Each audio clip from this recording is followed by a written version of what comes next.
This is the Mad Church Disease Podcast with your host, MarcellusMcMillian. They don't rest, so neither do we. Sit back and listen or call the show. And now, here's your host, MarcellusMcMillian.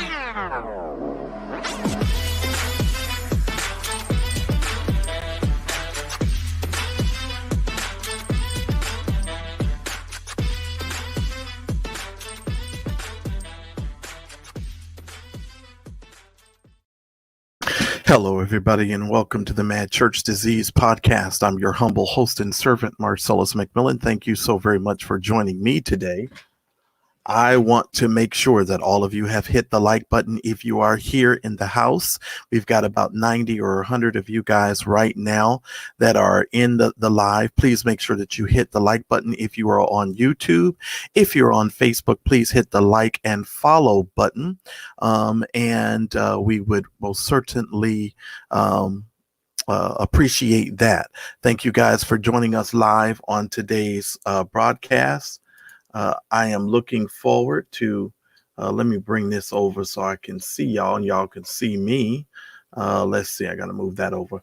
I'm looking forward to talking to all of you guys on today, and hopefully you guys can hear me well. Let me turn in the speaker from my ear so I can make sure that I'm being heard. Okay. Hopefully you guys can still hear me. Thank y'all so much for joining me for today's podcast. Shout out to the 101 of you guys that are watching. Let me have everybody in the chat. Let me just do a shout out and say hello to all of the awesome moderators and all of the folks that are in the chat that support the Mad Church Disease channel. Thank you for all of the new members, all of you who have purchased a new membership over the last couple of days. I want to say thank you for you. So we're going to most certainly today try and hit it and quit it because, of course, I have addressed this issue before, and I definitely did not want to speak about this again, but it looks like this is a never-ending and never unfolding story, and so I most certainly wanted to speak to you guys about it. If you do not know, on my Mad Church Disease Facebook channel, I actually posted a video last night from the gentleman who was supposedly had given that video, given the audio tape to the vloggers of Kerrion, accusing of Kirk Franklin of being his quote unquote molester. And I posted that on my page. If you have not seen it, I'm going to put that in the link in the chat now for you, and you guys will be able to go over there and watch that at a later point in time.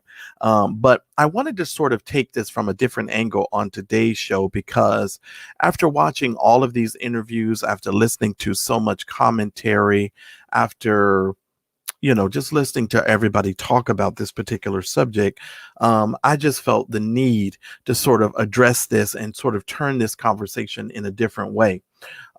Because I do understand that a lot of people deal with rejection, and they deal with feeling rejected and dejected by their parents or by their spouse or someone.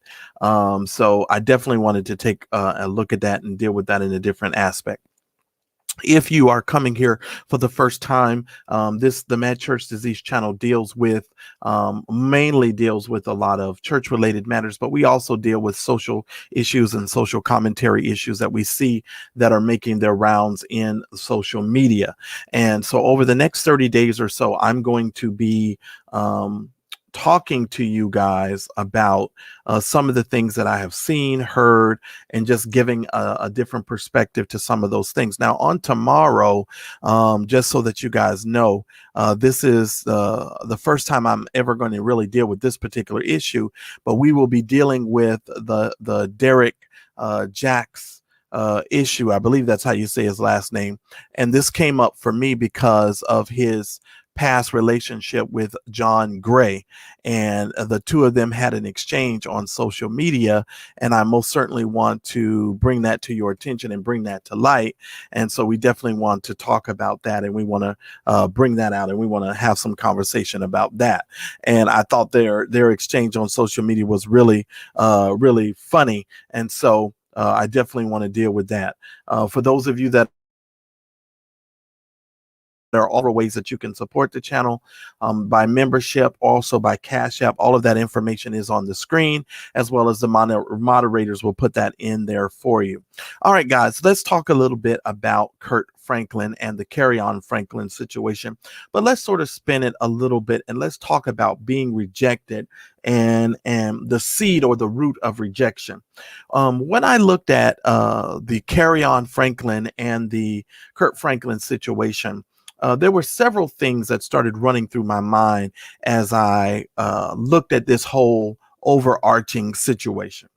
One of the things that ran through my mind is how Kirk Franklin started his life as a young man. I believe that Kirk Franklin started his life as a young man dealing with rejection. And sometimes the seed of rejection, of course, can be perpetuated, to a whole nother generation because of things that we have not yet done or been able to process or deal with in our past.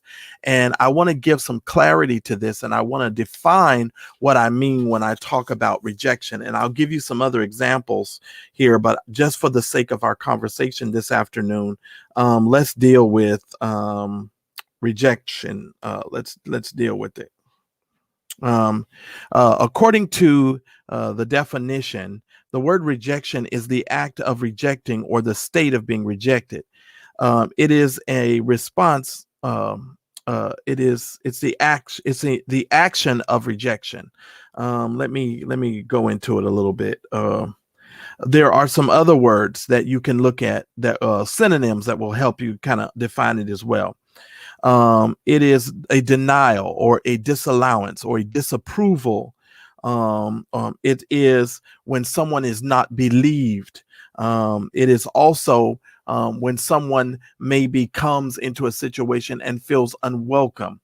That is also a part of dealing with rejection. And when you look at the life of Kirk Franklin, you will see that even from the start of his life, because of him being in the adoption situation himself, the seed of rejection, of course, was there because, of course, he was feeling unwanted. And if you listen to his songs and then you listen to his music, you will hear him really sort of talk about that and sort of discuss that. And so that's kind of the situation in the vein that we want to talk about it from. When you look at the situation that's happening with him and Kerrion, when you hear Kerrion speak and when you hear the things that he's been putting out on social media, it sounds to me, and it also sounds to a lot of other people who are listening, that this is a young man who is feeling like he is being rejected by his father and maybe even dejected by his father, and it has caused him to lash out. And because of that rejection, it is causing him to do all sorts of things. And in my opinion, it's also causing him to be taken advantage of by, a lot of people out in the social media space. Let me just say this. A couple of days ago, and I mentioned this before in another video that I made, he actually reached out, or Tasha K, a very well-known blogger in the vlogging space, reached out to Kerrion to maybe do an interview with him and discuss some of the situations with him and his father. And according to Tasha K, Kerrion demanded 2 payments of $35,000 and some sort of contract allegedly to sign in order to give this sort of interview. And of course, she cussed him out royally.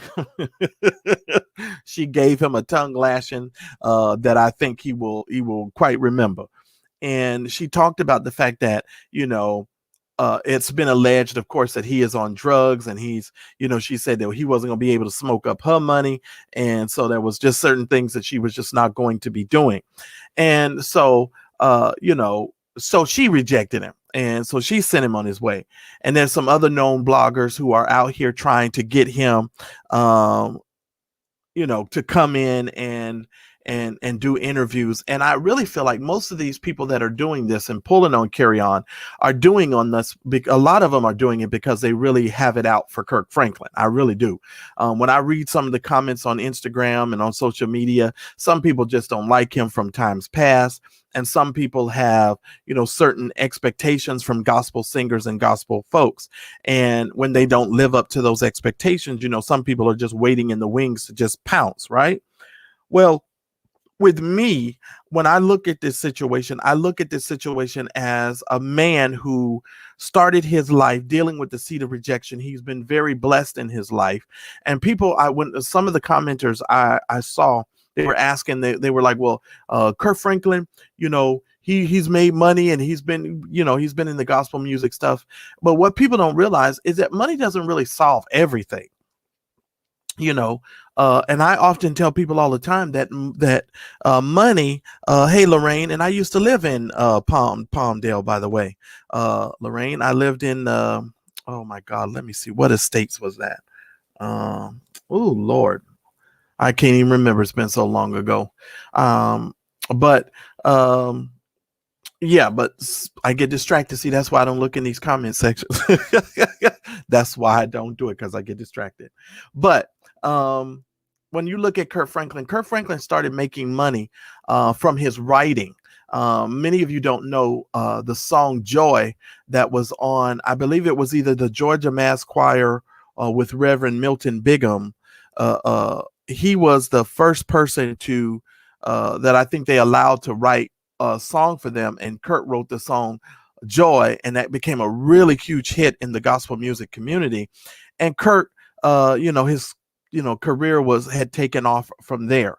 And no one's perfect. No, all of us start our journey with God in one place, and hopefully through faith and patience, we grow in our relationship, and we try to do better, and we try to get better with who we are and the stuff that we're doing. But for some odd reason, I think some people have a lot of unrealistic expectations of Kirk Franklin. I think because he sings gospel music and he sings music to encourage people, for some odd reason, I think that people have this unrealistic expectation that he's just supposed to be this man who is walking on clouds. And, it isn't even just Kirk Franklin that people put this expectation on. People put this expectation on Christians in general. And I think preachers and the church in general is partly responsible for these unrealistic expectations being put on us, because we're human beings as well. When you punch us, when you step on our foot, when you do the things that you do, just like any other reaction from anyone else in the whole wide world, we're going to react. Now, we're supposed to be developing faith and patience, and we're supposed to be able to, through our relationship with Christ, to learn to turn the other cheek. But in most cases, if you cross a Christian and you don't do things right, in most cases, you might get the same kind of response that you get from everybody else. You slap me, in most cases, I'm going to try and knock your block off. And so, we're working out our soul salvation.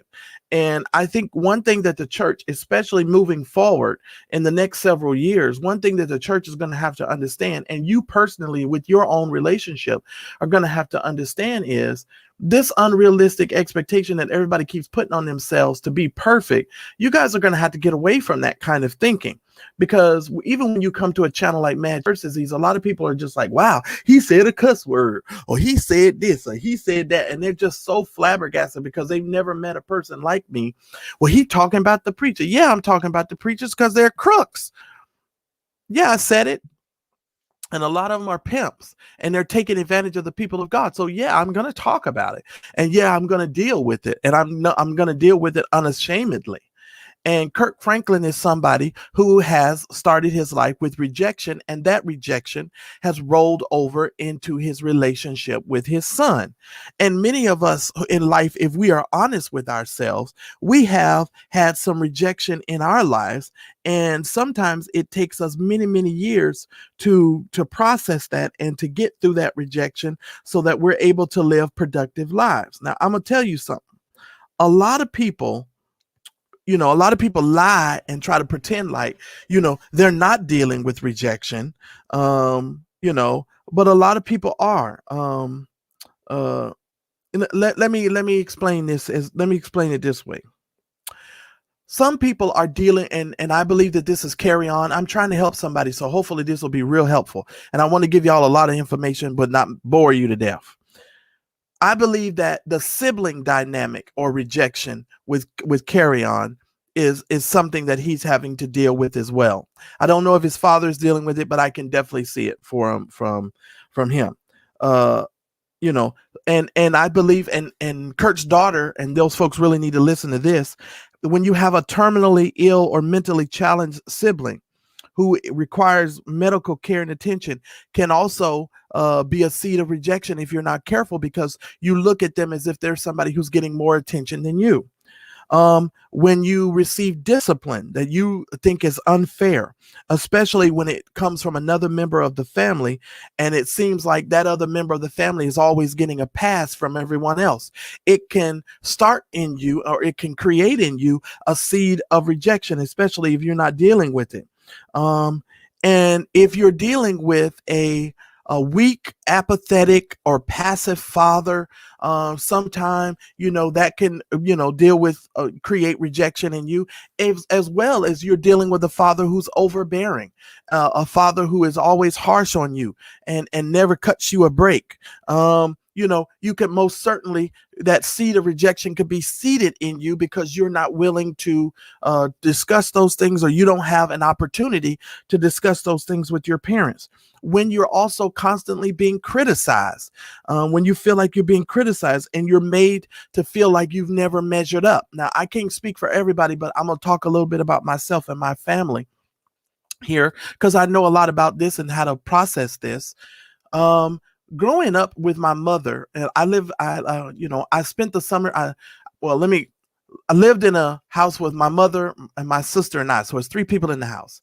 But I spent the summertime with my father. For the majority of the time in my sister's life, she didn't really spend the summer with her father. Every now and then her father would come and visit, but she didn't really have her father the way that I had mine. I would typically go spend this whole summer with my father. And normally, like the first week or 2 of school, I would try to stretch it out so I could stay with my father a little bit longer, because I, of course, had my sisters and brothers, and I always like, staying a little bit longer. And so I would always try to stretch it out, and my mom would get really mad. But when you have a child that feels like they are not measuring up, it can create for them a lot of bitterness. And I know in my personal experience, my mother favored me over my sister. And when I recognized that as a small child, even though I was a kid, it created in me, a situation where I would sometimes try to use that to my advantage. Now, most people are not, we're going to be honest about that. But that is something that a lot of people do. And I'm going to speak on the criticism as well, Chris, so don't worry. I'm trying to pace myself here.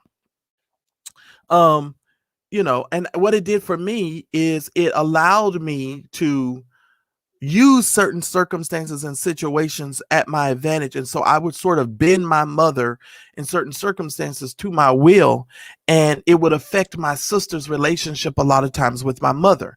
And when I look at this as a grown adult and I look back at it in retrospect, I can see the damage that it actually caused in the rift in the relationship that I had with my sister. And it really, as we, became adults, it caused me a lot of work and a lot of talking with my sister and having to work things out with my sister to let her know that I didn't think I was better than her, that I didn't think I was smarter than her, because as a child, she was the brunt of all of that stuff that my mother and I was doing to sort of ostracize her and make her feel indifferent. And many times when you are a kid who is dealing with that kind of stuff, it will most certainly, make you feel rejected and feel dejected. Now, let me also say this. When it comes to criticism, especially with women, and that mother-daughter dynamic, if you're not careful, because you can become so critical of your daughter, and I've seen this happen so many times. When you're so critical of your daughter, it could be a definite difficult situation, because your daughter doesn't necessarily take it as, a lot of times they don't take it as you're trying to help them. A lot of times they take it as if you're trying to make them feel less than. And so it's important that you understand, in order for your children and for you to understand, hold on, I'm having to kill some notifications here. It's important for you to understand as a parent how to walk through that and how to deal with that. and having those types of conversations with your kids, because it's really important. So let me see. Let me say here, when you're being raised by parents who show no active interest in your progress, maybe in school or sports activities or your leisure time, that's going to bring in some rejection, especially when you're dealing with it from that parental aspect.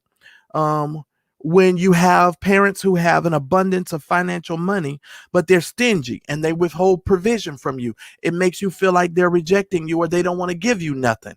Or when you have relatives who are have money. Have you, and let me speak about this, because we're talking about rejection here and we're talking about Kerrion and Kirk Franklin. And so I'm giving you some scenarios here, and I'm trying to help some people who may come by this program to really sort of process and sort of learn how to get over some stuff. So let me get here.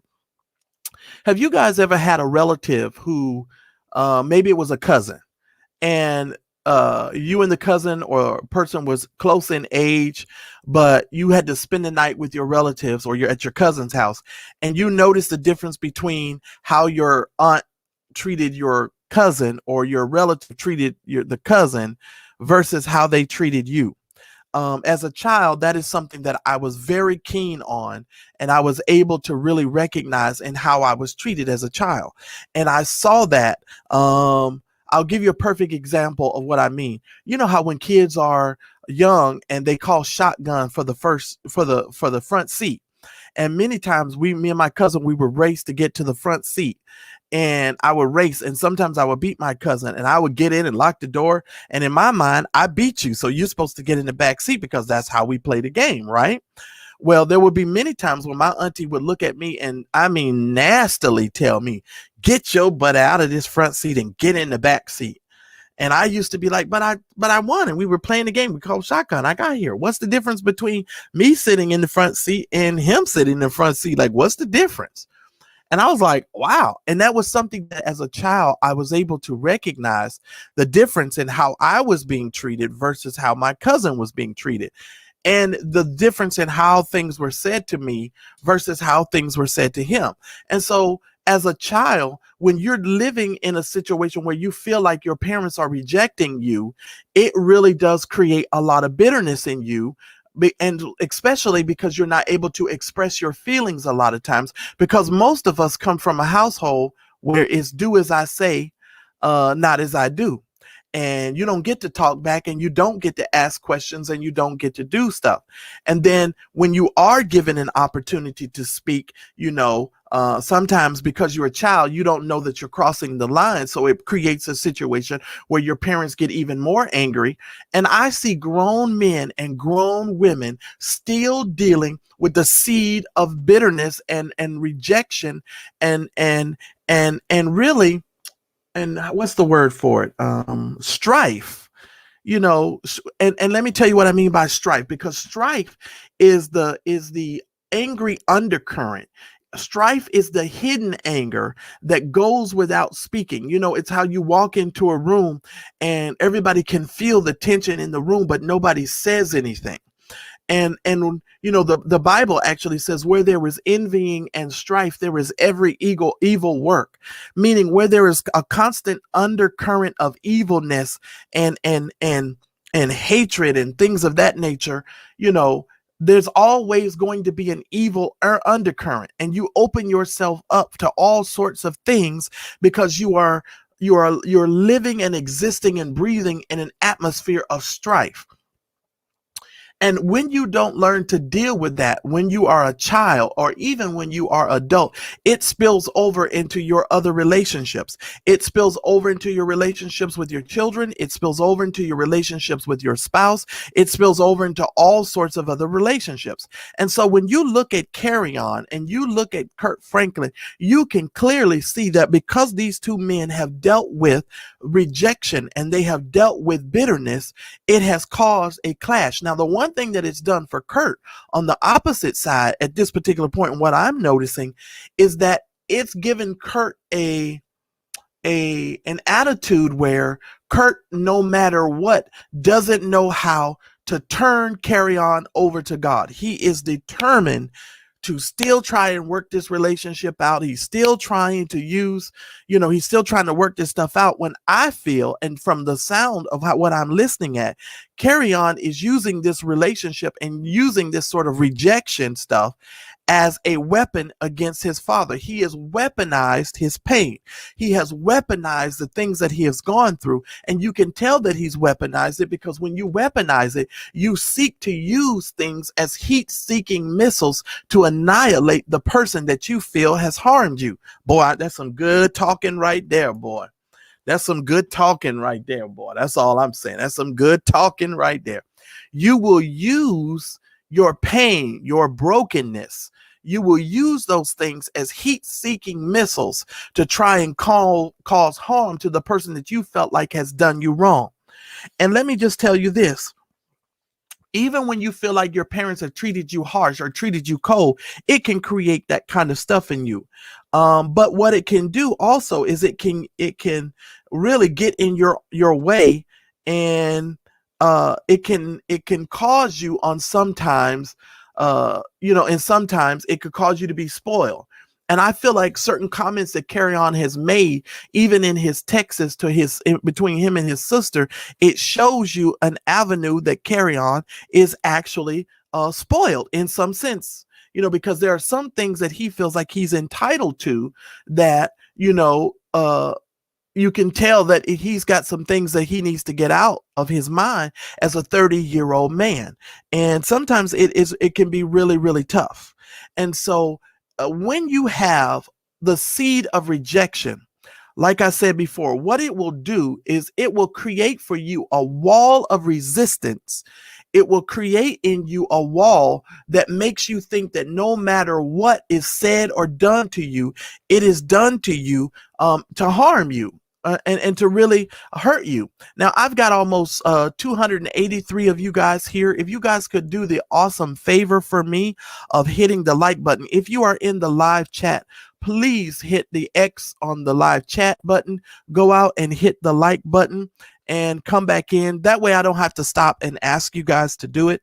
And we can hit it and quit it and open up our phone lines early and start taking our calls sooner. So please, if you're here, please go outside and hit the like button. That way, when it's time, I can just go open up the phone lines and we can save ourselves the time there. Okay. Please go out and hit the like button. Thank you guys. I appreciate it. Let me do this. Yes, go hit the like button. Thank y'all. Okay. So with that being said, let me deal with this.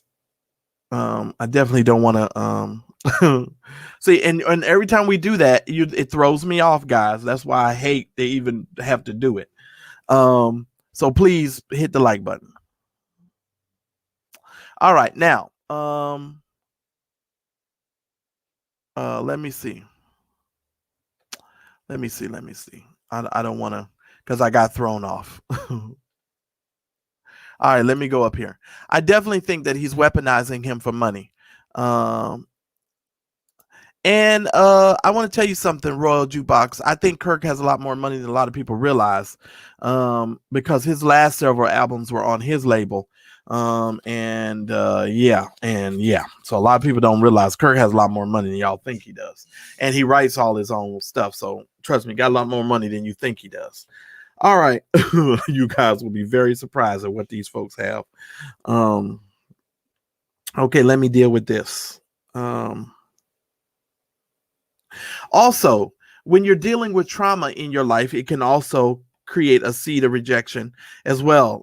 Disaster. Homes being destroyed. If you have a relative who has created a serious crime and they've been sentenced to jail time, it can create bitterness in you from that situation. If you've been a victim of sexual abuse or incest, it can also create rejection in you, and that seed of rejection in you. And as soon as this stuff came out, a lot of people kept saying, well, Kerrion's been molested, and he was molested. And I'm like, yeah, I hear that's what the rumbling is. And y'all are saying that Kirk has done it, but there's no proof of that. And his, that's not what his mother said. and there's no proof of that. And see, here's the thing that I don't like about our generation and the time in which we live right now.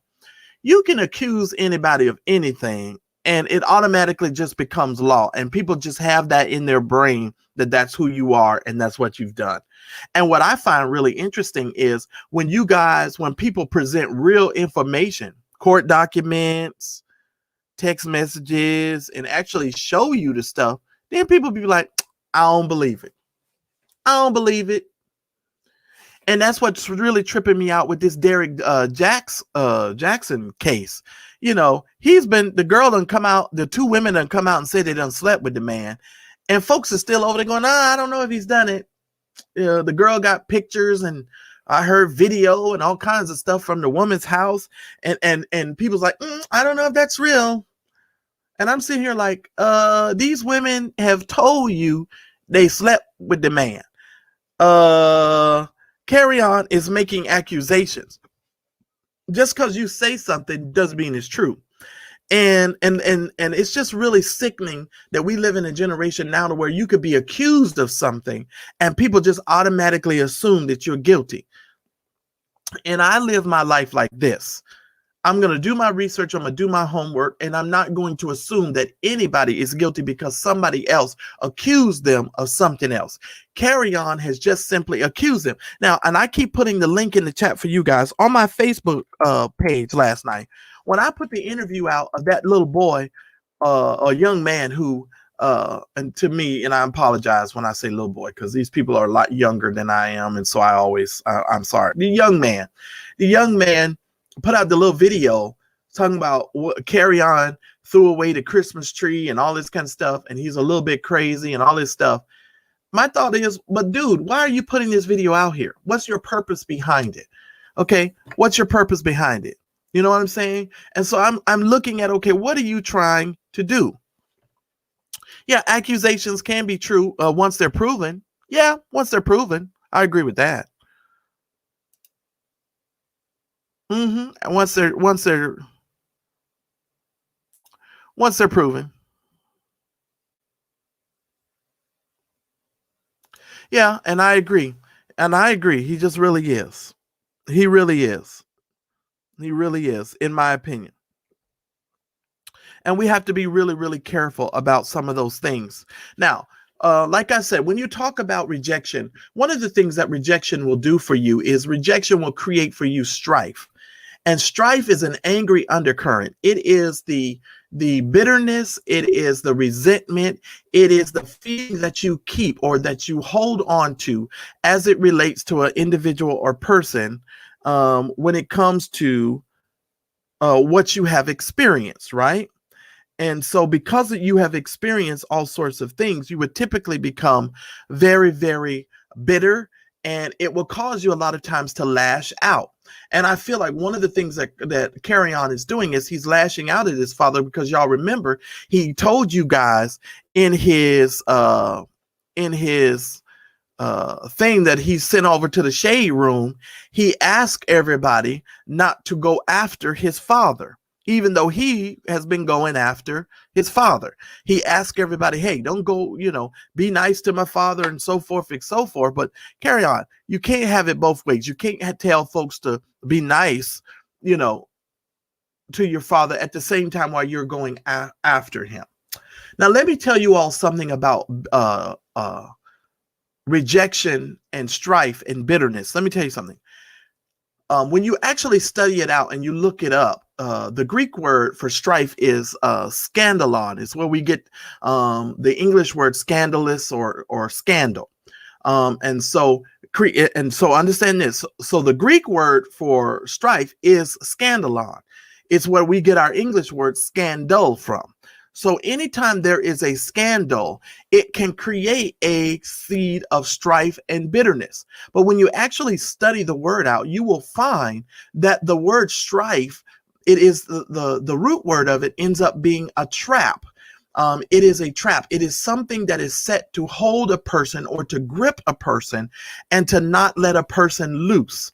And when you live a life full of strife, what ends up happening to you is that you end up getting trapped by your strife, your resentment, your bitterness, your unwillingness to let things go, or your unwillingness to get rid of those feelings and those emotions and those things that you're dealing with. And this is one of the reasons why you will hear me a lot of times say over on this channel that no matter what happened to you in your personal life, whether it's incest, strife, and all of those types of things, it's very important for you to do the work that is necessary for you to get outside of those types of emotions and feelings.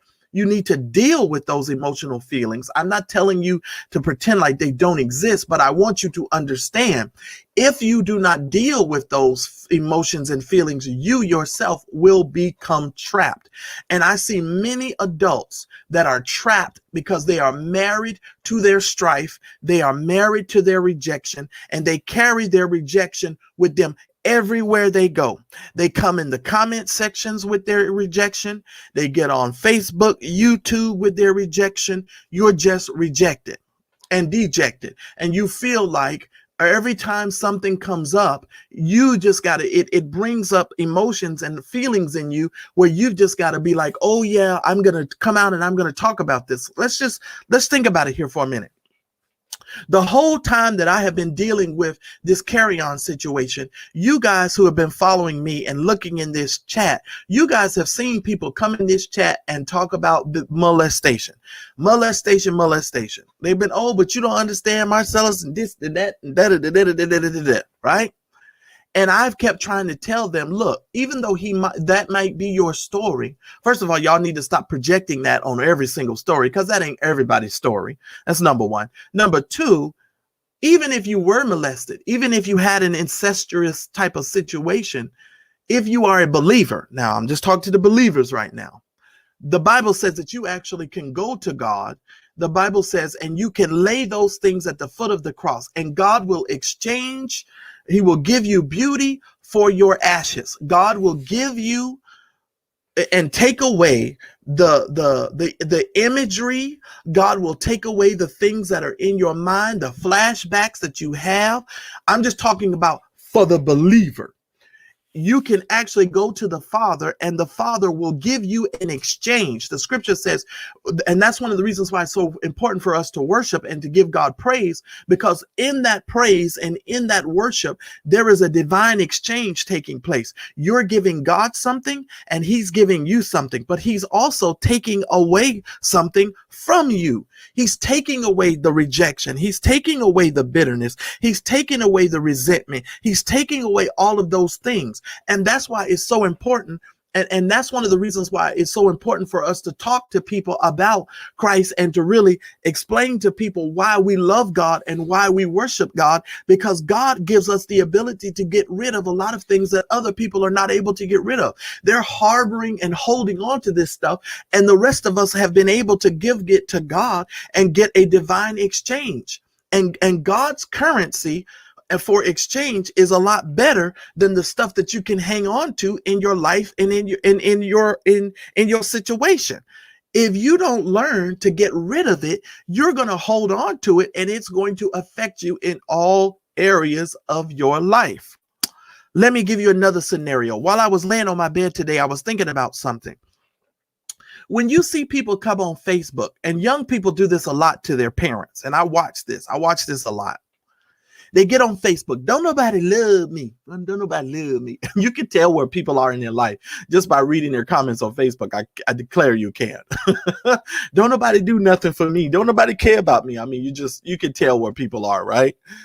And you know what the Lord said to me today while I was laying down thinking about this, and I was coming on today?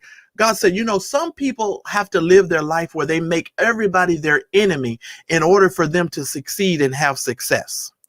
Listen to me. Some people and some young people have to feel like the whole world is against them in order for them to do what's necessary for them to live a successful life. You talk as if the whole world is fighting against your progress. In your mentality, the only way that you can get the fortitude to do the things that you need to do in your own personal life, you have to treat the whole world as if they're coming up against you. And I have to tell you guys, that is the worst kind of way to live in life, in my opinion.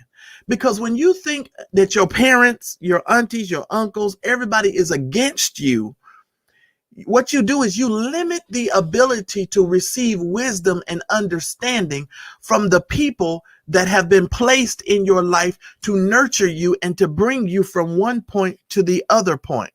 Because here's what happens. When you fall and when you make a mistake and when you do something that is off brand, your parents and the people who truly love you are the people who are ultimately going to have to come and rescue you. But what I've also learned is when you deal with the seed of rejection, a lot of times it causes people to close off their ears so that they can't really receive the wisdom that's necessary for them to move their lives forward. Because you're so rejected. One of the reasons why Kerrion is in the position that he's in. Oh boy, I'm doing some good talking today. We're talking about Kerrion and Kirk Franklin. One of the reasons why Kerrion is going from pillar to post and he's living in boarding houses and he's doing the things that he's doing and trying to work in the boarding house at the same time and have his allegedly have his drug habit and do the things that he's doing. The reason why Kerrion is in the position that he's in is because he's not listening. His ears have been closed to the people in his life that have been charged with giving him wisdom. And so many of us, because we're unwilling to really listen and to really stop viewing everything that somebody says to us as being dejected or rejected, it affects your hearing. And it's the same way with people who claim to be spiritual. Like we talked about Juanita Bynum yesterday. One of the reasons why Juanita Bynum cannot receive information from other people is because her hearing is closed. Now, she going to turn around and tell Linda Wilson yesterday that Linda was blind, but no, Juanita's blind and her ears are closed. Because when you cannot receive correction because you think that you got a title in front of your name and you got something in front of your name to where you just can't receive any correction, you're dead in the water. You're dead in the water. And let me just say this as well. People who correct you and who've been charged to correct you in your life, you all need to understand. It's hard to receive correction from people who do not have a relationship with you. In other words, if you don't have no relationship with me and I don't know you, it's very, very difficult for you to correct me in a sense because I don't know you. Because correction comes from people understanding and having the wisdom of understanding who you are and your purpose and your calling and who you are. So if you're coming out of the woodwork trying to correct somebody, 9 times out of 10, the person is going to reject the correction because correction is really built on relationship. And so these people who live with Kerrion and these halfway houses and boarding houses and all this stuff, they don't really have no real relationship with Kerrion.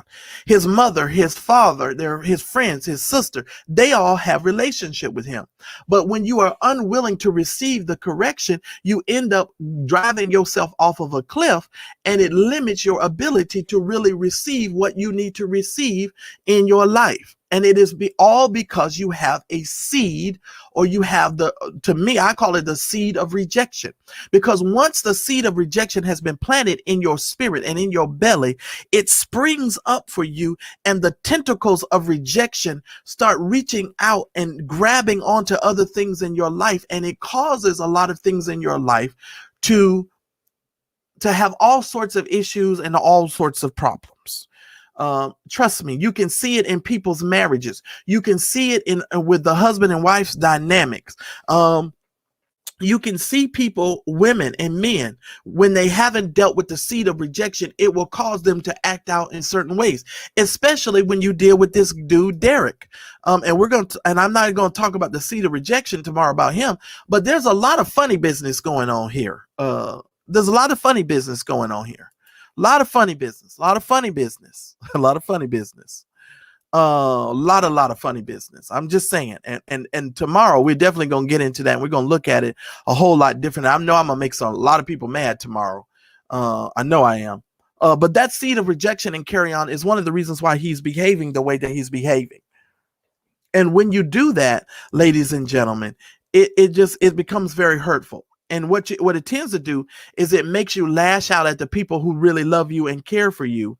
And because you do that, you know, the people in your life typically don't know how to deal with you after that. It becomes a definite challenge for them because they're like, at this point, I don't even know how to deal with you. I don't even know what to deal with you. I don't know how to deal with you. Right? Because of that entire seed of rejection.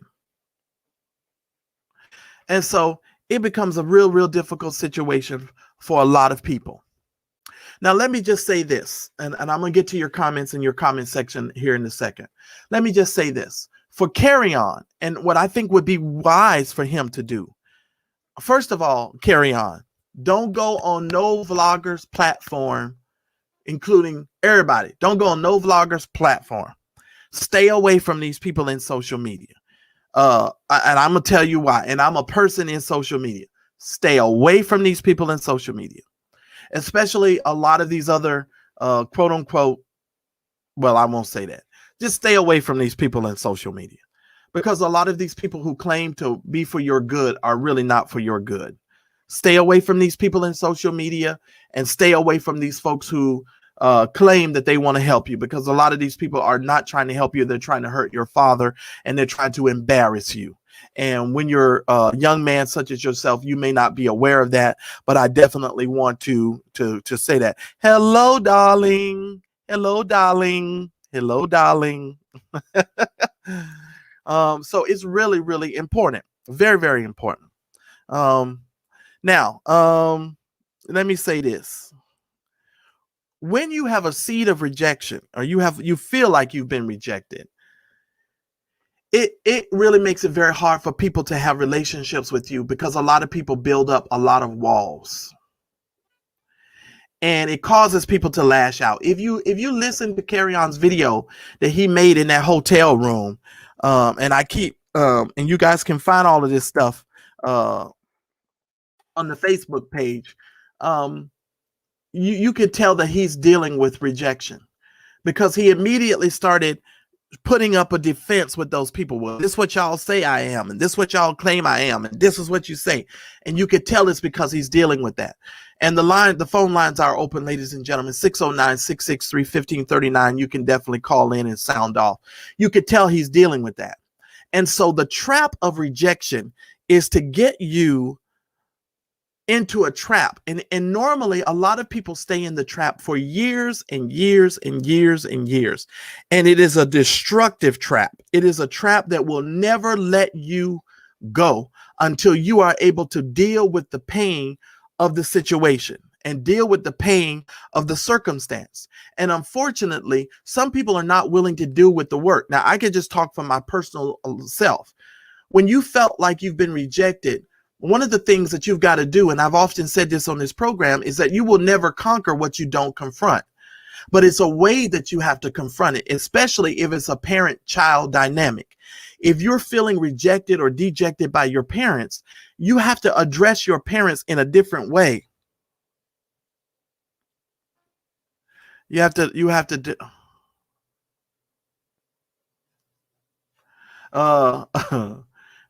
to address your parents in a different way. And so, and if you don't address your parents in a different way, what will typically happen is your parents will rise up and they will take on the parental role, and they will squash you. And so in order for you to deal with the parents and to be able to confront your parents in a respectful manner, you have to learn how to approach it. And that is something that needs to be taught.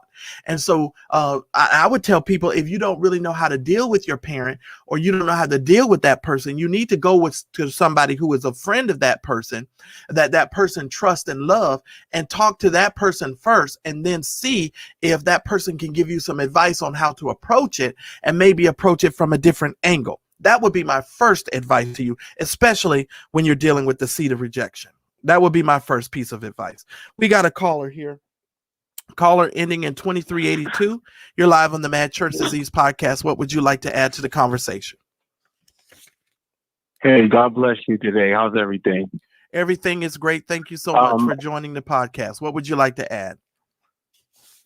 That's good. This is Royal Jukebox from the chat. Okay. I just wanted to add that what I feel in my spirit is that with us being as Christians, believers in the Lord, I feel like a lot of us come from a young age with believing in Christ Jesus. Right. And being that we were so young in that belief, we used to sing the old time song, "Take Me Back, Lord, to where I first believed you, Right. to where I first received you."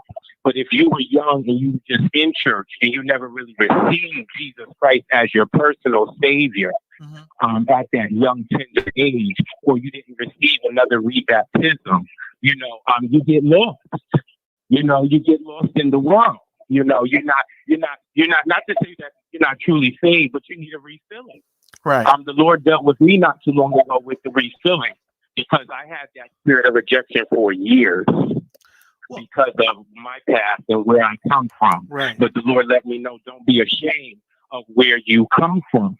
And a lot of these younger men and younger women, much younger than us, are ashamed of where they come from, of who they really are, which is their forefathers, their father, their grandfathers. But they're ashamed, and so it leaves a period of, where do I go from here? Who am I really?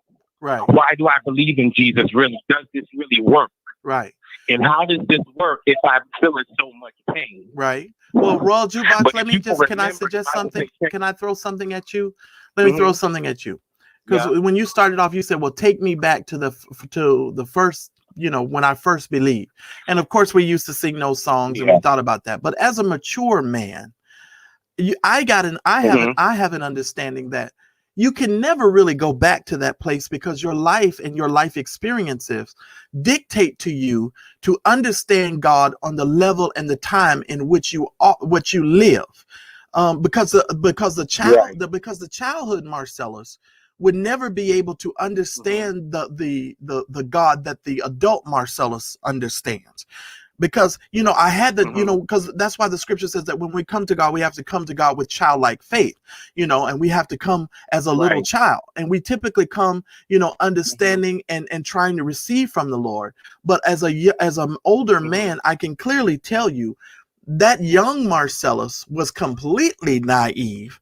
And this new this older Marcellus understands God in a way that the older saints and no saint can take away from me, and therefore I can approach things from a different place, and I can deal with rejection from a different place. Because no matter, even if you're being dejected or rejected in the church, because let's just talk about this. Even in the Christian community, we reject a lot of people. We don't really like to talk about that, but let's just say we love rejected folk. Turn our noses down at folk. Yeah, the world. We call it the world. Yeah, we love doing that. And those same people, have to come to us for the cleansing flood and for the washing of their sins, all while having to deal with the rejection. And so, I think the perspective has got to change. I think that we need to get a revelation of, how to approach certain things. And listen, if somebody chooses to go in a different direction, let me just be really clear. Christians are going to have to understand and get a real big picture.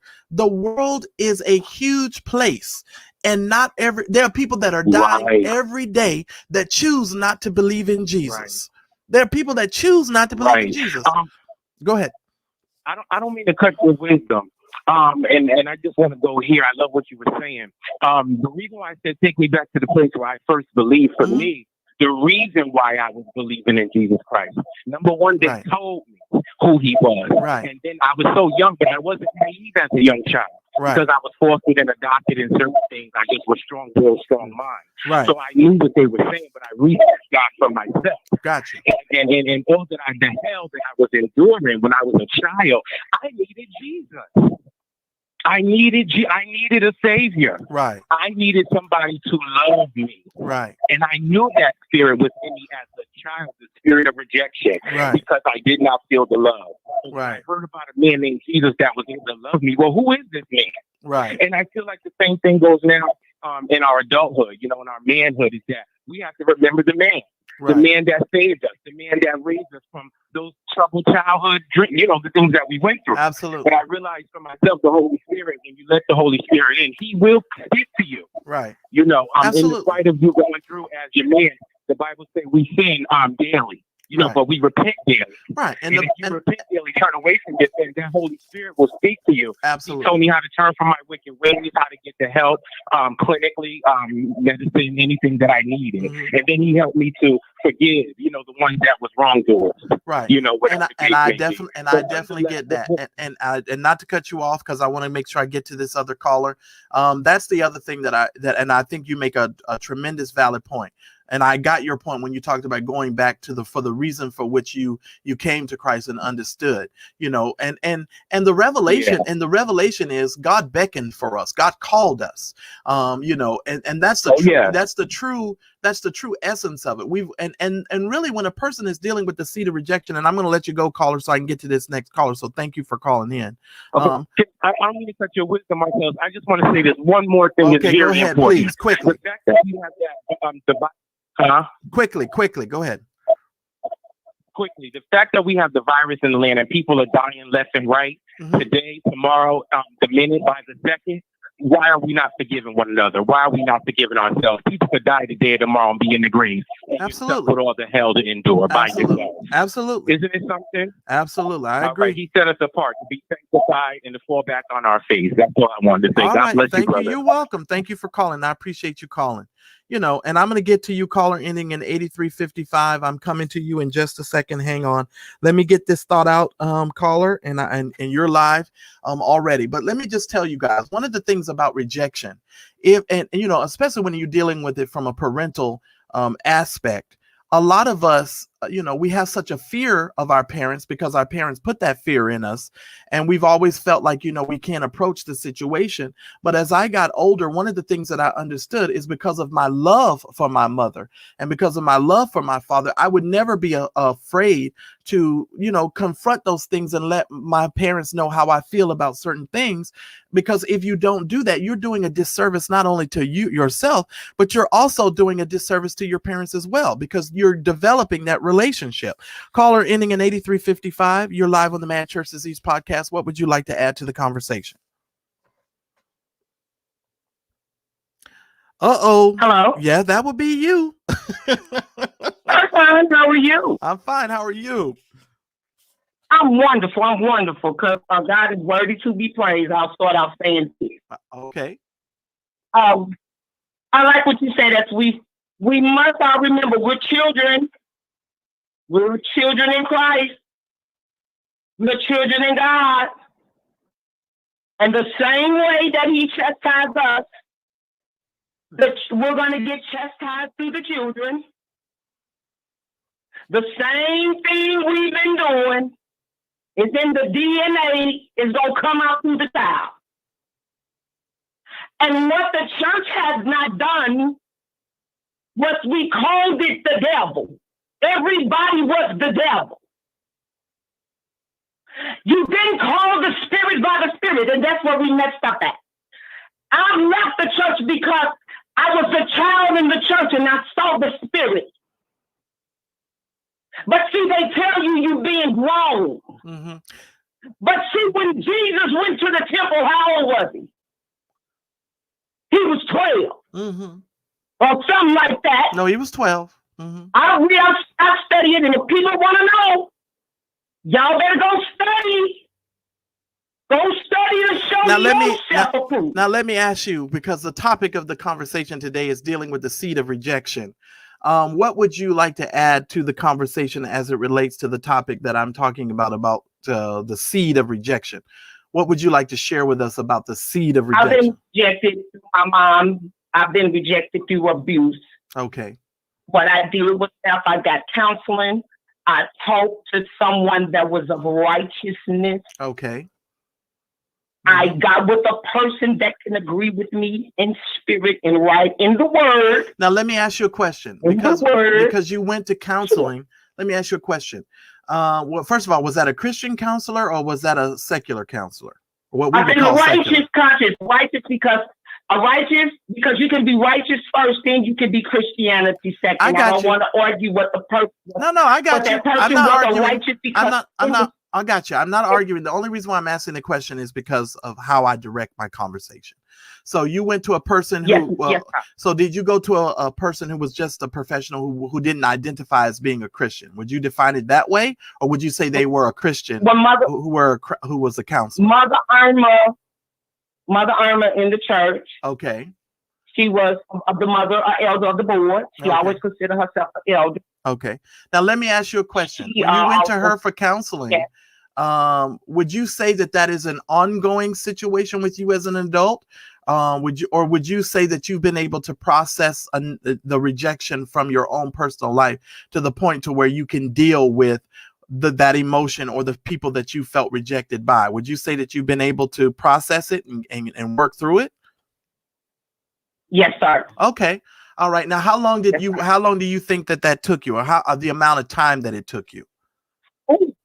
I'm in my late 40s. Okay. And when did you start the process?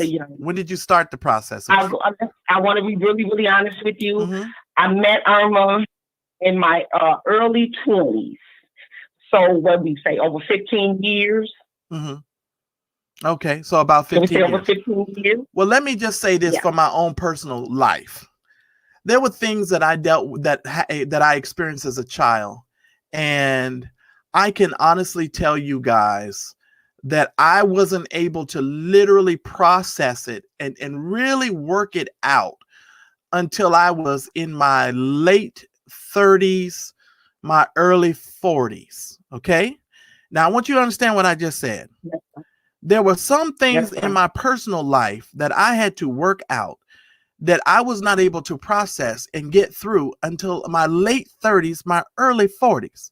So when we're dealing with somebody like Kerrion, what we got to understand is you're dealing with a young man who is already 30. You understand? And he's been going to counseling since he was 15 years old, according to his mother and his father. They've been processing this and working this with him. Okay. And so what I want to say is, when you're dealing with this kind of individual in person, of course, there always has to be space and room to deal with it. But people have to understand something, that this is not something that happens overnight.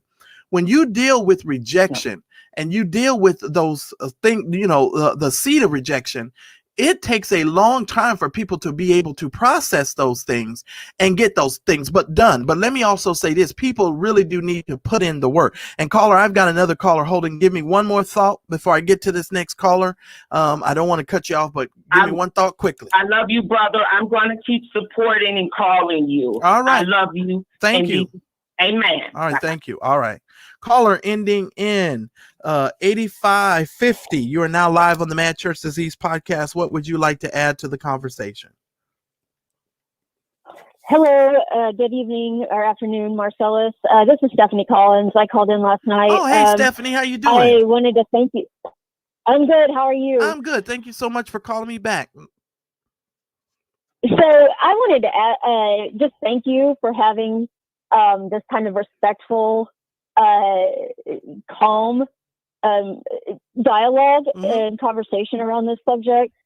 I think in many platforms that this has been discussed, there has been an element of salaciousness and scandal that has been reveled in. It's been reveled in, unfortunately.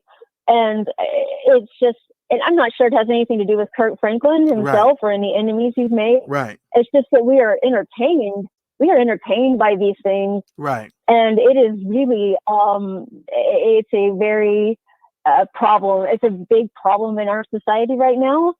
It's adding, unfortunately, to the power that these kind of allegations have. Right. But not to the healing of the persons involved. Correct. And it is just it's something we need to dial back. We really need to dial back. And unfortunately, when we have people in these conversations, and not to shame anyone or call anybody out or, unfairly criticize anyone, I don't want to do that. But when we have people in our society who shut down any of these conversations like what you're having now, right, by claiming that this is somehow victim shaming or, ill speaking of the victim, and that phrase gets tossed around a lot, victim shaming. Unfortunately, that kind of, although it may be well intentioned to protect the person who has been a victim or is making the allegation, I think it adds to the shroud of sort of confusion and mystery around these things. Wow. Which allows it to go on. Wow. And it allows it to continue to be sort of celebrated as this, shocking type thing. Right. And, while we should be offended, we shouldn't be offended and entertained. That's a good point. We don't go get our popcorn and that's a very good point. We don't go get our popcorn and see how this plays out. Right. And it just is, it's really, it's Stephanie, very perverse when you get down and think about Stephanie, let me add this to what you just said. I think in the Western world, especially here in America, we have such a celebrity culture, and we build people up in this country only to see them crash down to the ground. We love to watch a good crash and burn. And because of that in our Western culture, we sometimes don't understand that while you're watching someone else crash and burn, the remnant effects or the ripple effects of the burning is going to touch you in some kind of way, So it's like when it's like, it's almost like when you stand and watch a person, a car crash, you can't watch a car crash and not be emotionally affected by it, right? When you see something happen, it emotionally affects you. And so people sometimes think that they can do things, say things, and put things out in the social space, and it doesn't really affect them. But in all actuality and truthfulness, it really does affect them. And so we and I'm talking to believers, because I know I have all kinds of people who watch me. I know we got some people who believe and we got some people who don't believe. So let me be very clear. For the believer, as far as I'm concerned, when it comes to this sort of situation, we're not victim shaming.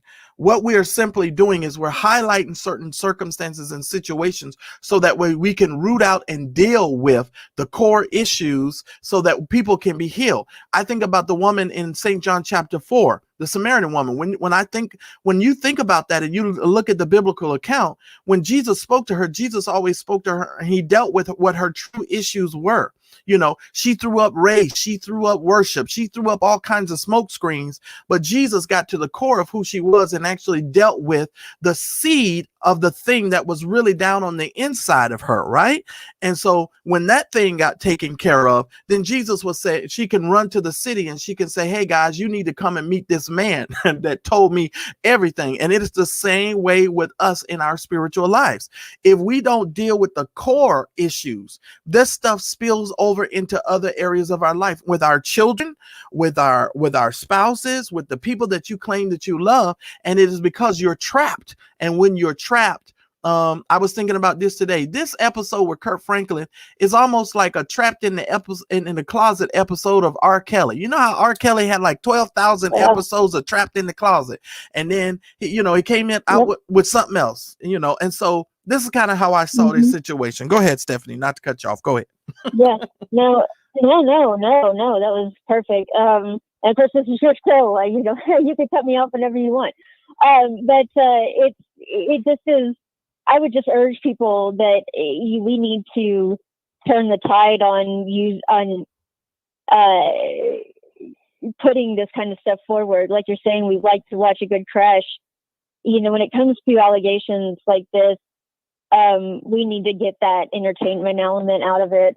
Yeah. And it's just it's not helping. It's not helping anyone. Right. And I think it's not helping victims. Yeah, and I think with the entertainment aspect too, because this guy is an entertainer, it's sort of difficult for people to do it because he's an entertainer and he's a gospel celebrity, and so for a lot of people it's very difficult for them to do that. But I want to tell you personally, one of the reasons why I've made the shows that I have made, God is my solemn witness. I have said the things that I have said, and I've done the things that I've done on this show because, I'm trying to get people to understand you got to divorce yourself from your story.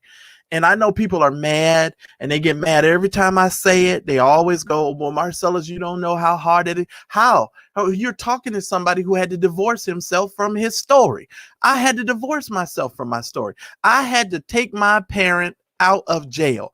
I had to, instead of putting my mother on parole, I had to exonerate my mother and say, you know what?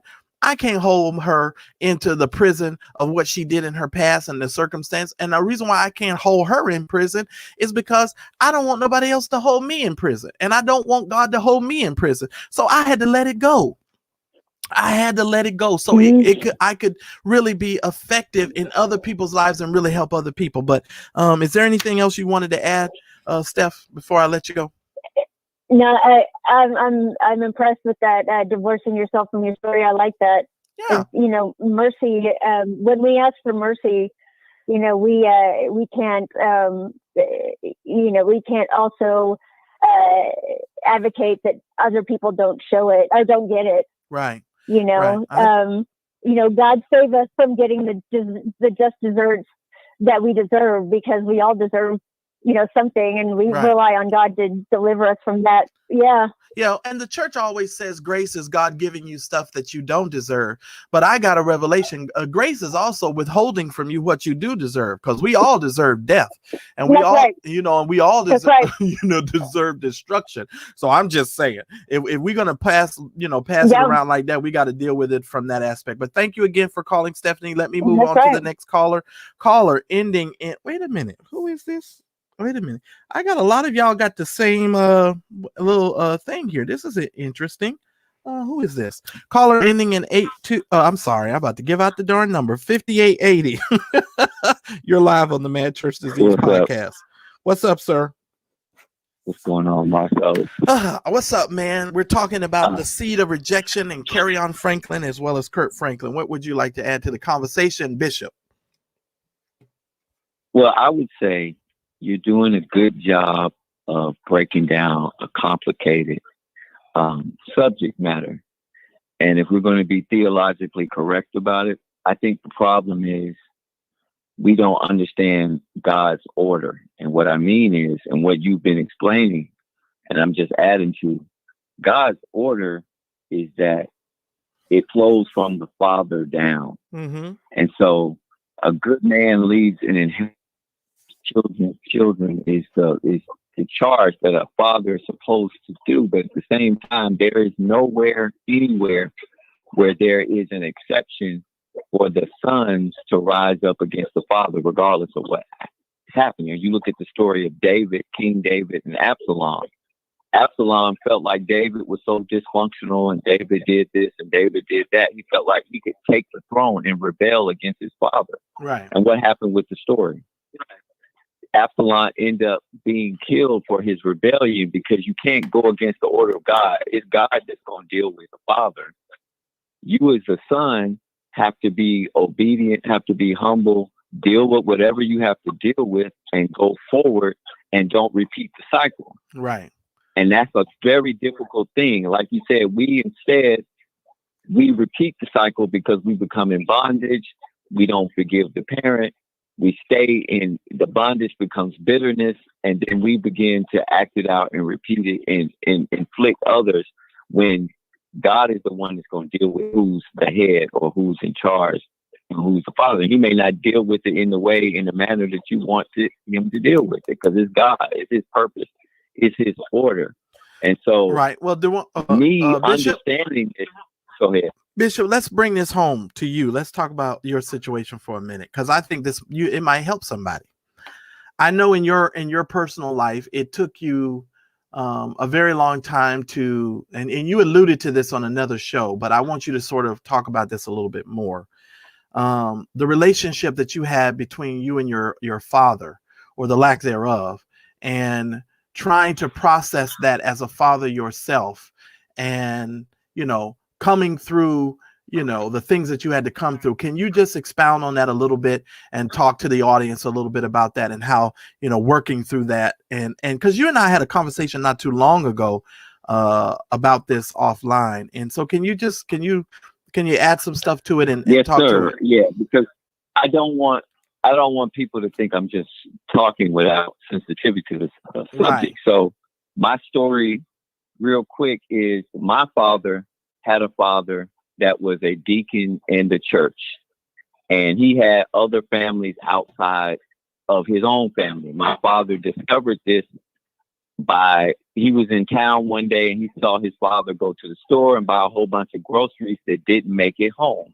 And that's how he kind of figured out those groceries went to support some other families that he eventually found out. So my dad didn't have a relationship with his dad, who was a deacon in the church. My grandfather I only met him probably once.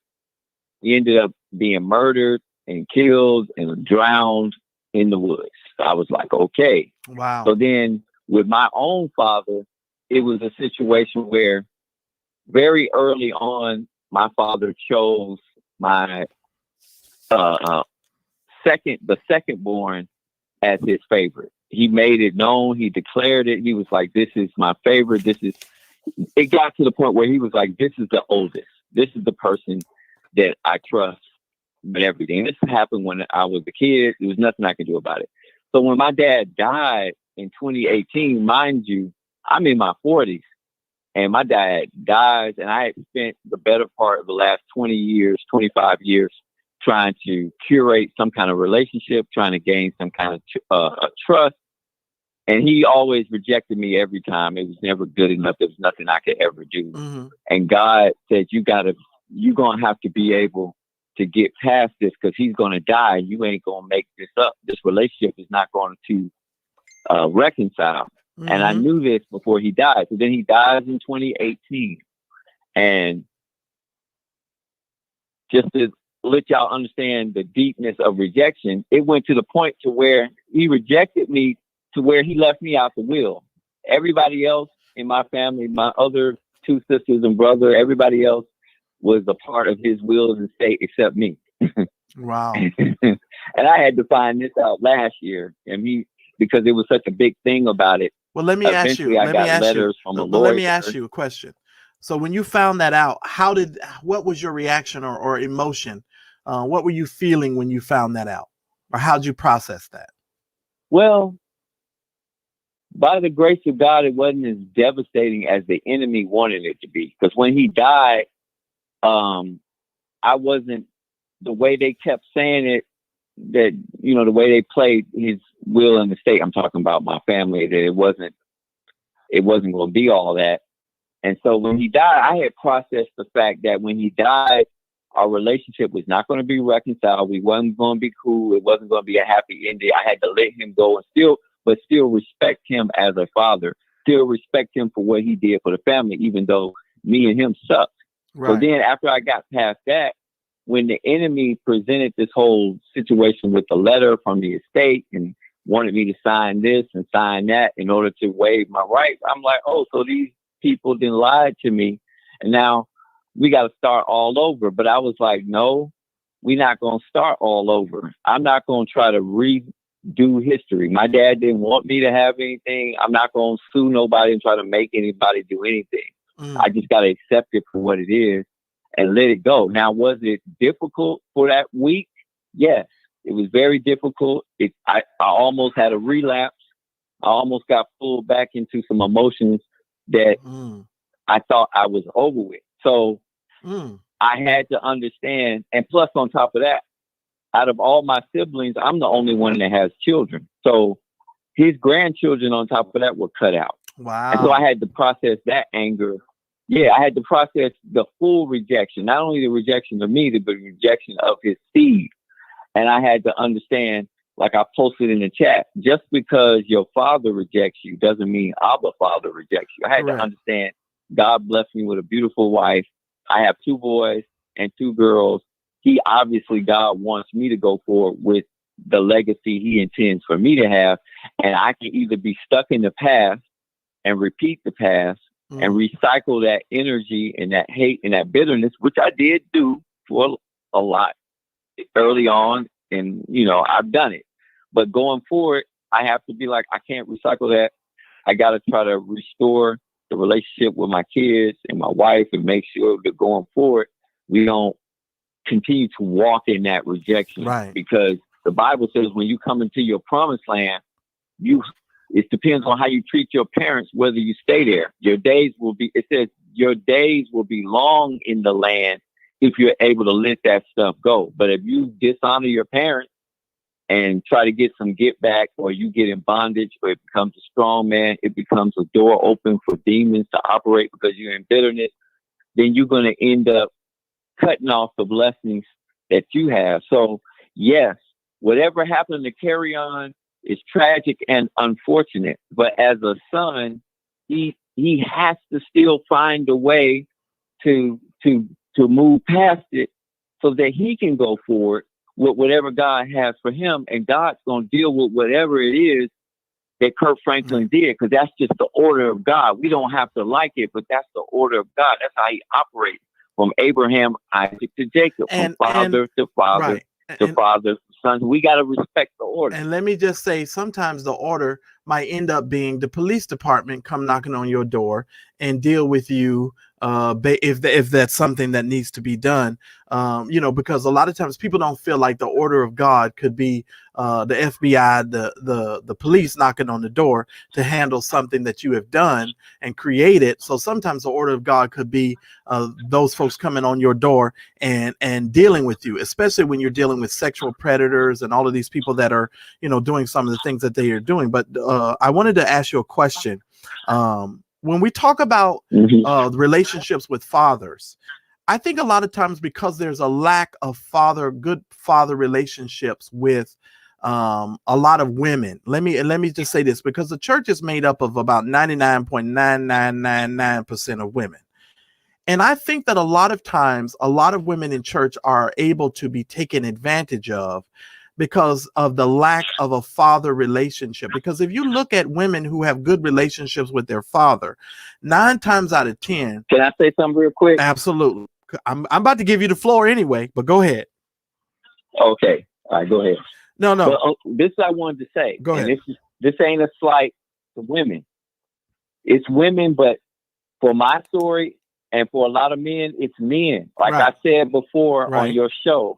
The reason why I ended up at New Birth with Bishop Eddie Long is because he and T.D. Jakes and a lot of people were talking this surrogate spiritual father. And that's where I was going. So it's really not sound doctrine. Wait, but that's where I was going. So hang on. Let me end up.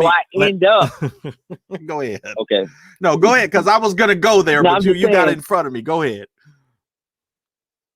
So you got to look at, when I ended up at New Birth in 1998, I'm like 27, 28 years old with all this dysfunction, with all this baggage, with all this rejection. I moved from Huntsville, Alabama to Birmingham, Alabama to Atlanta, moved my wife, and we moved to Atlanta because I'm trying to find a father figure to replace the father that I had naturally, because I was being rejected. And I'm not the only one that experienced this journey.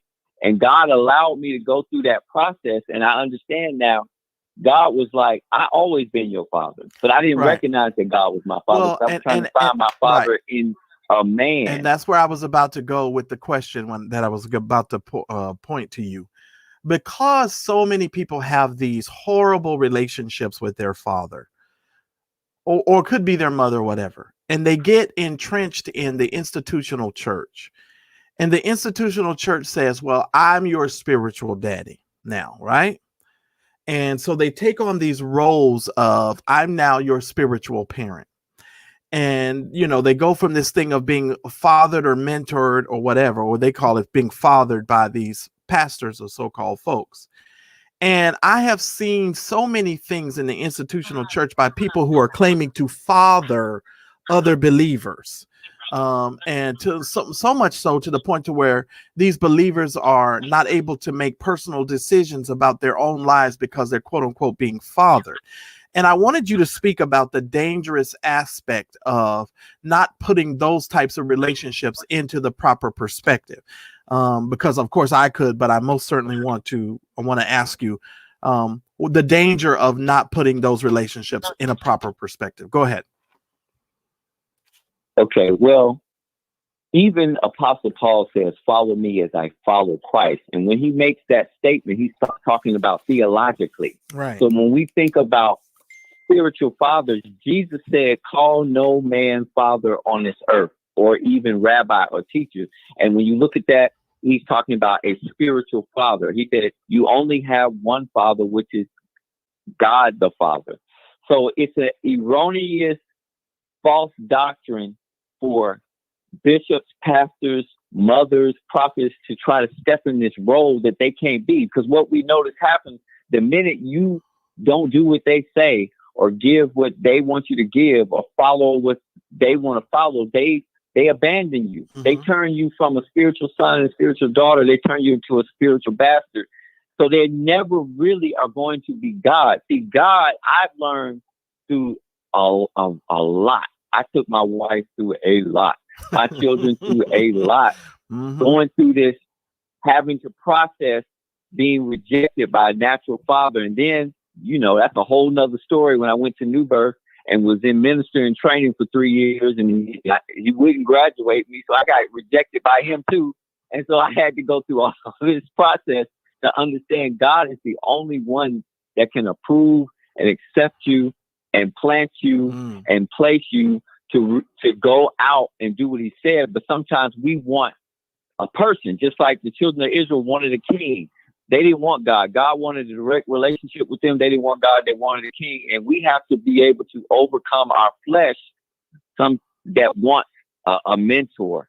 You may not get a mentor, right? That wants somebody to quote unquote cover you. God may not have anybody older for you to do that. You may just have to listen to the Holy Spirit and learn to trust God and walk in faith and allow God to get you on the potter's wheel and work this pain out, right. Work this trauma out, work this dysfunction out. Because 3 years ago, I couldn't talk about this without it like literally hurting. It would hurt my heart to talk about. Now I can talk about it because God has processed me through it. And I realized, hey, my dad is dead. He's gone. Right. We ain't going to have no conversation. We ain't going to. Right. Let me ask you this then. What's the number one lesson that you would say through this process regarding your father? What's the one thing that you would say that you've learned from it that you are holding on to that is really helping you go through the process and process it? You understand what I mean? Like, what's the one thing that maybe the Holy Spirit or God has ministered to you, or something that you've learned through this process that's helping you to go through the process?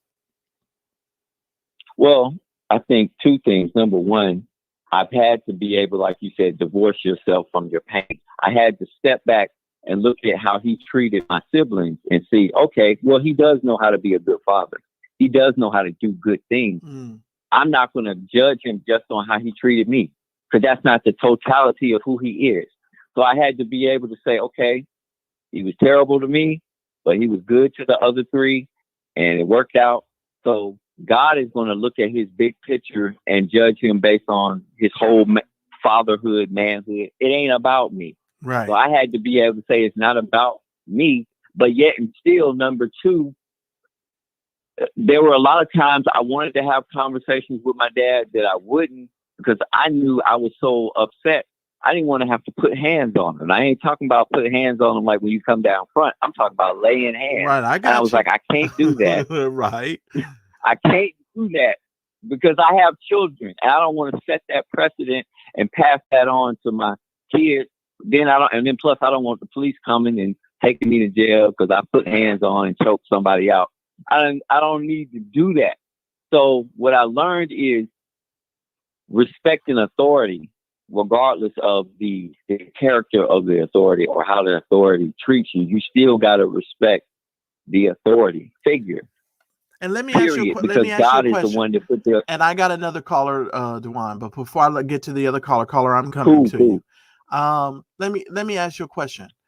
Respecting the authority, even though the authority might have hurt you, Dewan, is there, and I called your name, but everybody knows who you are. There's pain in that. Dewan, that's not always an easy process. Sometimes that's painful. Sometimes you have to respect the position of a person, and it's painful, and process the situation later. That's painful. It's not always easy. Would you agree with that? I mean, it's painful to do that.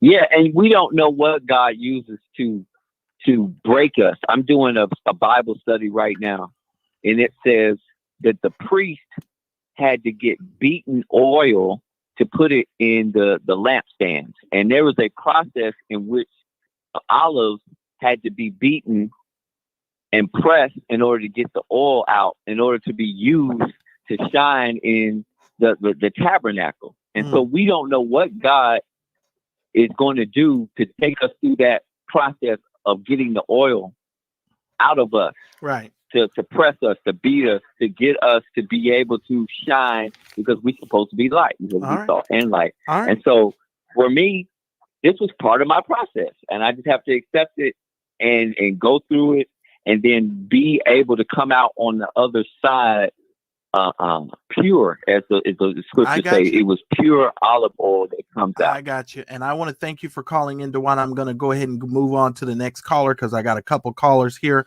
Caller ending in 0992. You're live on the Mad Church Disease podcast. What would you like to add to the conversation?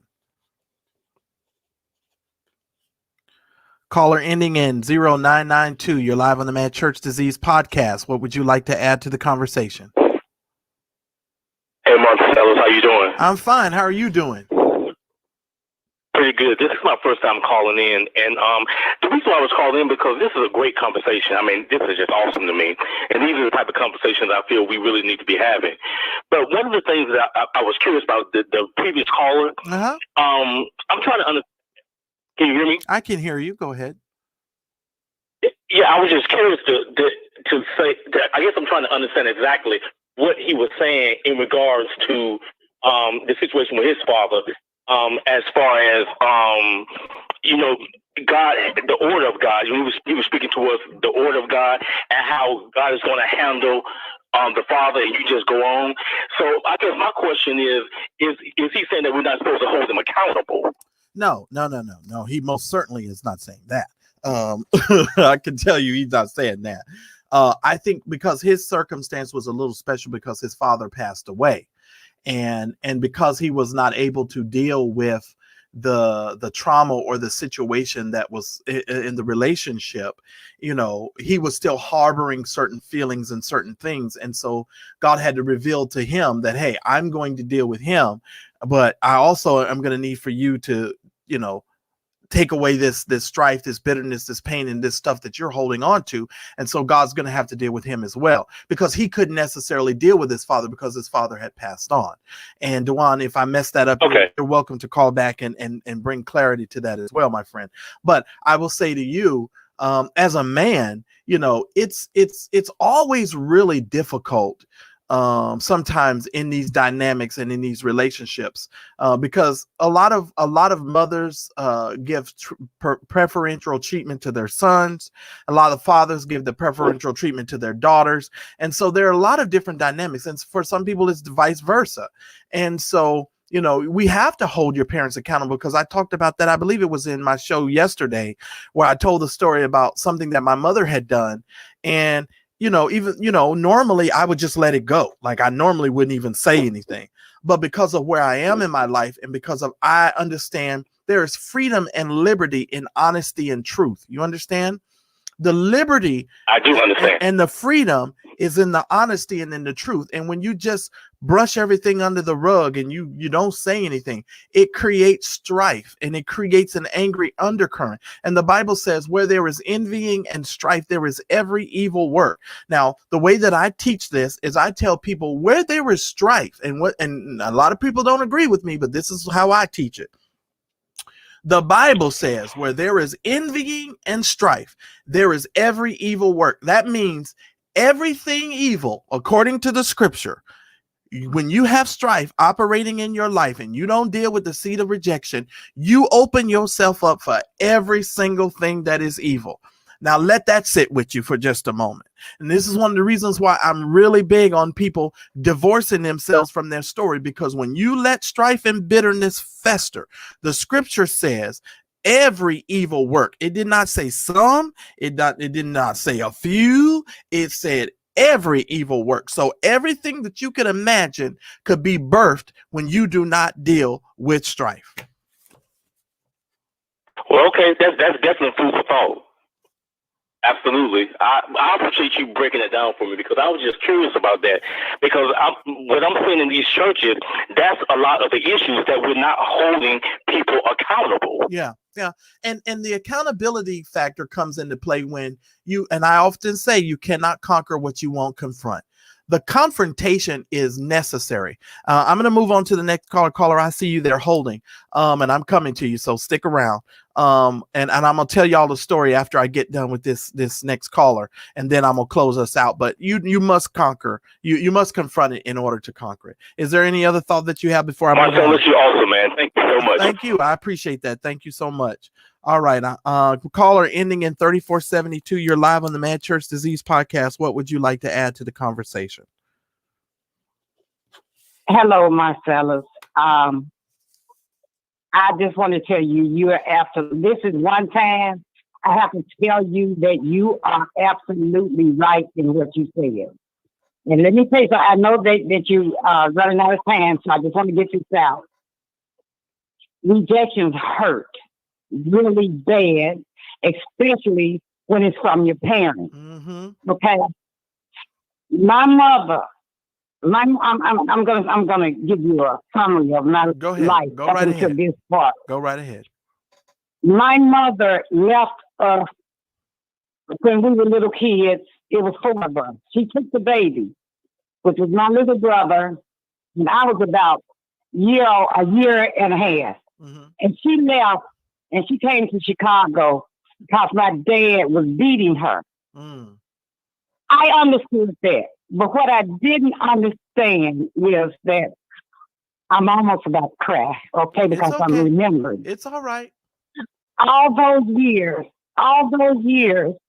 that we stayed there, my grandmother kept us. I never saw my mother. I went to school with a dirty dress on because my grandmother couldn't wash our clothes. Right. We didn't have a lot of food, and people was cruel, and I blame my mother for all of that. Even though my dad was just as being wrong, right? I blame my mother because I'm a female, right? But anyway, I remember when I was in the 3rd grade, there was no clocks in the classroom, and I was the only one who could tell time. And every day the teacher, I remember her so well. Her name was Miss Nelson. Mm. She would send a student to the office to look at the time to see what time it was so that we could go to lunch. So I was stand up to go because, like I said, I was the only one. And she told me that I could not go to the classroom anymore because my dress was dirty. Mm. Mm. Can I tell you a story really quick? I blame all of this. Can I tell you a story real quick? Real quick. There was a point in time in my life when my mother we were heating our home with a kerosene heater. Anybody know anything about kerosene? You know, kerosene gets into everything. Gets into your socks. It gets into your clothes. It gets into everything. And I smelled like a walking wick. I used to go to school and I smelled like a walking wick. And kids would throw matches on me and see if I would catch on fire. I'm serious. They would strike matches. I'm just trying to tell you. That's not funny. I know it is funny now, but I'm trying to give you a process, and I know where you are, and that's why I wanted to tell this story. Because I went to school smelling like kerosene every day. And many people, you know, a lot of kids are cruel, like you said. And because of that, it could have created in me some rejection issues. But because the best way I can describe it to you guys, and because when you talked about you blamed your mother because your father, but you didn't understand the whole dynamic between your father and your mother. So you blamed your mother because certain things were not explained to you. I think one of the reasons why, and I talk about this a lot, and I just talked about this on this show, the reason why rejection hits so many times is because things are not well explained. And a lot of times parents don't tell their children things because they think that the child cannot handle it. And with them refusing to tell certain things because they think that's grown folks' business, a lot of times, and I relate this to your story, it creates in people a seed of rejection that maybe should not have been there because the entire story has not been told or unfolded to the child. Does that make sense? Yes, Okay. absolutely. Okay. Absolutely. You go ahead, because I interrupted you. Go ahead. Okay, yeah. Well, I'm glad you did because I was crying my eyes out now. Well, that's all right. I'm a good host. I don't know if y'all know that or not, but I knew that, and I knew how to change that whole situation there. That's what we call good vlogging right there. I'm a good vlogger. Go ahead. Yeah, you made me laugh. That's the purpose of the story. Go ahead. When the gentleman called up and he said about that song, Take Me Back to Where I First Believed, that happened also in my life. You see, before my mother died, I did have a chance to tell her how I felt about why I felt like she rejected me because she didn't come back to get us. And everybody was saying, well, Daddy got married again to a younger woman, and that my stepmother, is still alive today, and she still loves her. But it's nothing like your real mom. But anyway, we finally went to live with my mom after my grandmother died. And I had the chance after I was grown and had my first child, and I had a chance to tell her that. But we never reconciled. Now, here comes the song, Take Me Back. So I remember when I first got to know God, and I had the faith of an innocent child. Right. Agape love from my father. Right. Because he was there. So I never got the chance to really reconcile with her. But after I asked God to take me back to where I first believed, he put it in my head. He said to sit down, get a chair, an empty chair, and talk to your mother. Like she was there. And I did. She's dead. She was dead, but I did. I got that empty chair and I sit down and I told her all the things that hurted me as I was growing up. Right. And so I understand. And it did relieve me. These tears I'm crying now, some of them is tears of joy. Some of them is tears of sadness, but I understand how that man's son feels. Right. I don't know his story. Right. But I know on the inside how he feels. And that's all I'm going to say. And I thank you for letting me let that out. And I'm going to hang up now. That's fine. That's fine. Bye-bye. Now, listen, when we talk about those emotions and those feelings, and I talk about the rejection aspect of this today, guys, because I understand what the seed of rejection can do. And I've seen so many people in their lives be dejected and rejected, and they hold on to these things for years and years and years. And I've seen their relationships crumble because they don't deal with it. And I appreciate you guys coming here. And I wish Kerrion, and I wish Kirk, and I wish Kerrion's mother and Tammy, I wish they, number one, would insulate themselves, get themselves out of this whole internet space. That's the number one thing I wish. Lord, please, if you answer that prayer, get them out of this internet space and insulate themselves and really deal with the core of their issue. And Kerrion, you got to be willing to be honest. If you are doing drugs or doing whatever, you know, it's going to affect your ability to do that. And so you might want to, you might want to think about some things and reimagine some things. Wonder Word, thank you so very much for becoming a YouTube member. I really do appreciate it. It helps me to put together great programs like this. And it's going to help me to do some things in the next couple of weeks that need to be done for the channel. So I really do appreciate you and love you and thank you for becoming a new member. To all of the members of the channel, thank you guys so much. Lynn Pearson, thank you so much for your kind words. I really do appreciate it. Y'all forget I was on the radio for almost 10 years. I do know how to turn a conversation. I'm just saying. I've been doing this for a long time. Okay. Tracy, thank you for listening. You're going to have to go back because I am about to get out of here. Let me see. Do I have another caller? Or is that okay? That's it. So no more callers in the queue. I appreciate you guys for calling in today. If you are considering becoming a member of the Mad Church Disease channel, please do it as soon as you can. I would really appreciate that. Remember tomorrow's program. We're going to be here again tomorrow, and we're going to be talking about Derek Jackson. I believe I'm saying his name correctly. We're going to be talking about these relationship gurus on the internet and some of the things that I've been able to read and gather from this particular situation. And we're going to talk about it as well as John Gray's response to him. I found that to be hilarious. And John Gray still don't want to be honest about his situation, which infuriates me, just infuriates me. I read what you said, John, and you still lying. Yes, you are. You're still lying, and I ain't gonna let off of you either. You guys just don't want to tell the truth. And what's wrong with you? I mean, really, if I don't know what's wrong with you, John Gray. I really do think you're crazy. Something about you is just off to me. I don't get it. I'm gonna talk to y'all tomorrow about that story. So make sure you join me tomorrow at 3 Pacific Standard Time. If you're on the East Coast, it's going to be at 5. Please make sure you hit the like button on your way out. If you're considering supporting the show, grab a membership as well as support by Cash App. We always ask if you guys can send $12. Please do so because it helps me.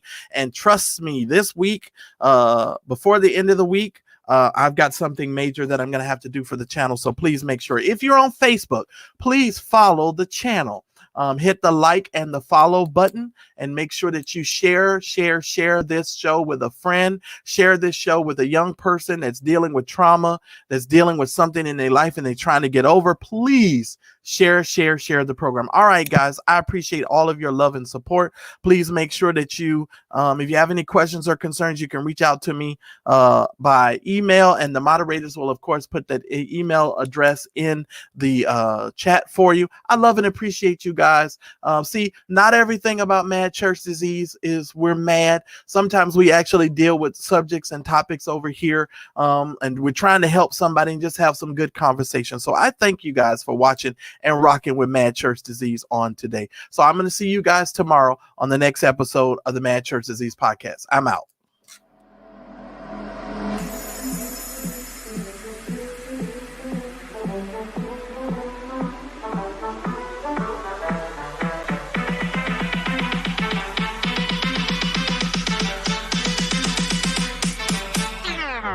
You've been listening to the Mad Church Disease Podcast. Visit us online or on our Facebook page at Mad Church Disease.